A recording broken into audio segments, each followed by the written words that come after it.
Good morning class 9। हम पढ़ रहे थे विनय के पद। विनय के पद का पहला पैराग्राफ हमने पढ़ लिया। दूसरा पद आप लोग देखिए। दूसरा पैराग्राफ कवि लिखता है, माधव मोह फांस क्यों टूटे। हे माधव, हे भगवान श्री राम, मोह के फंदे से हम कैसे बाहर निकल सकते हैं। मोह फांस क्यों टूटे, बाहर कोटि उपाय करई, अभ्यंतर ग्रंथि ना छूटे।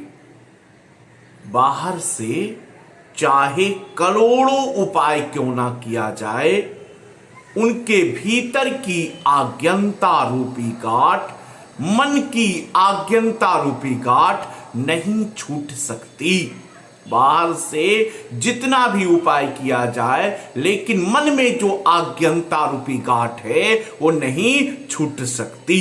भाव ये है कि अंतःकरण के शुद्ध किए बिना, अंतःकरण के शुद्ध किए बिना हम ईश्वर को प्राप्त नहीं कर सकते हैं। कभी यहां पर उदाहरण दिया है, गिरते पूरन करहा अंतर्गत, शशि पृथ्वी में दिखावे, ईंधन अनन लागे, कल्पस्त औटत नाश ना पावे। कभी समझाते हुए कहता है कि घी से भरे हुए बर्तन में जो चंद्रमा का प्रतिबिंब दिखाई पड़ता है, वो उसका 100 कल्प ईंधन आग लगाकर औटाने से नाश नहीं हो सकता है।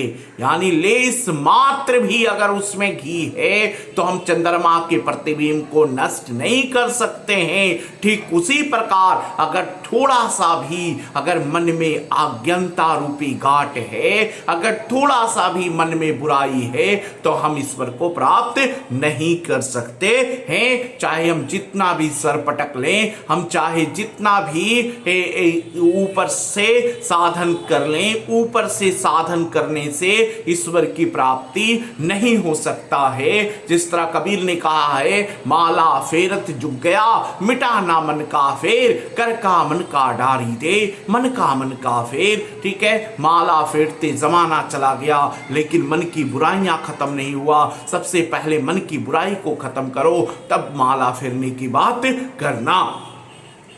इसी तरह कबीरदास कहते हैं कि तरु कोटर महाबस विहंग, तरु काटे मरे ना जैसे।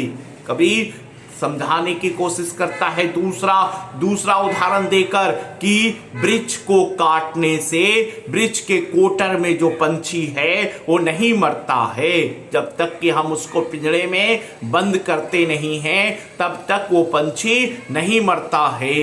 वृक्ष को काटने से जो वृक्ष में जो पंछी है, कोटर में जो पंछी है, वो नहीं मरता है। तो मन को जब तक आप शुद्ध नहीं कीजिएगा, आप ईश्वर को प्राप्त नहीं कर सकते हैं। चाहे जितना भी आप साधन क्यों ना कर लें। साधन करई विचारहीन, मन शुद्ध होई ना जैसे। साधन करने से मन की शुद्धता नहीं होता है। कहता है कभी यहां पर क्या कह रहा है कि साधन करई विचारहीन, मन शुद्ध होई ना तैसे।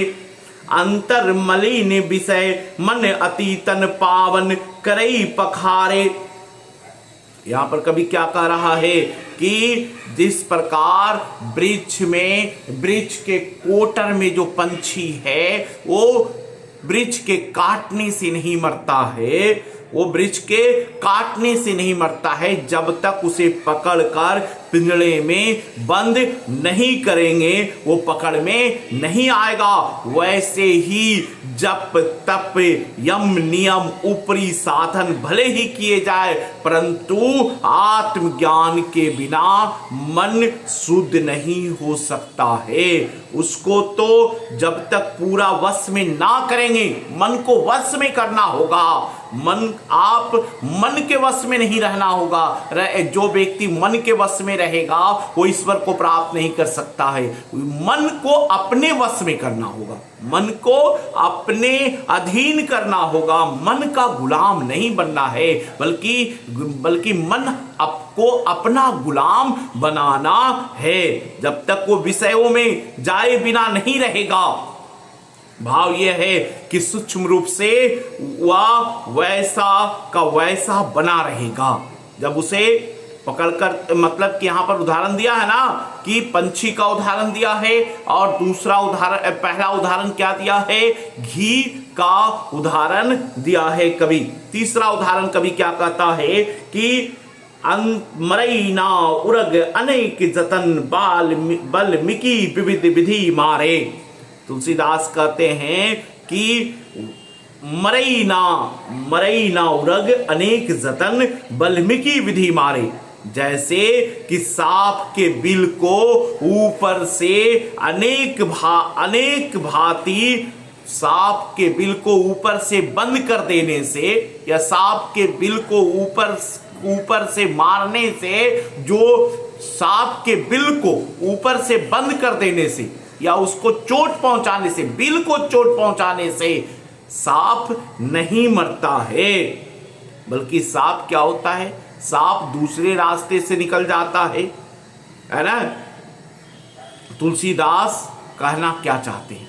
तुलसीदास कहना चाहते हैं कि मन के भीतर के विषयों के कारण क्या हो गया है, मैला हो रहा है। उसे बाहर से शरीर धोकर साफ किया जाए तो ऐसा कदापि नहीं हो सकता है। जैसा कि सांप के बिल को ऊपर से अनेक भांति चोट पहुंचाने से भीतर में रहने वाला सांप नहीं मरता है, भीतर में रहने वाला सांप नहीं मरता है। बिल को बंद कर देने से जो भीतर में जो सांप रहता है वो नहीं मरता है। हम तन को पखार लिए लेकिन मन अशुद्ध है तो हम ईश्वर को प्राप्त नहीं कर सकते हैं। 2 लाइन और है तुलसीदास, हरि गुरु करुणा बिनु विमल विवेक ना होई, बिनु विवेक संसार घोर निधि पार न पावे कोई। तुलसीदास जी कहते हैं कि भगवान और गुरु के कृपया बिना निर्मल ज्ञान नहीं होता है। मतलब कि ईश्वर और गुरु के बिना हम ज्ञान को प्राप्त नहीं कर सकते हैं, और बिना ज्ञान कोई संसार रूपी दुस्तर समुद्र को पार नहीं कर सकता है।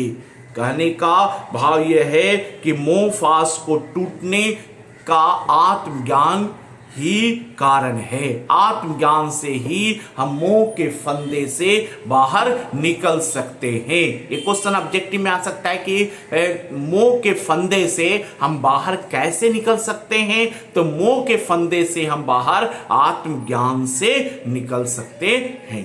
धन्यवाद।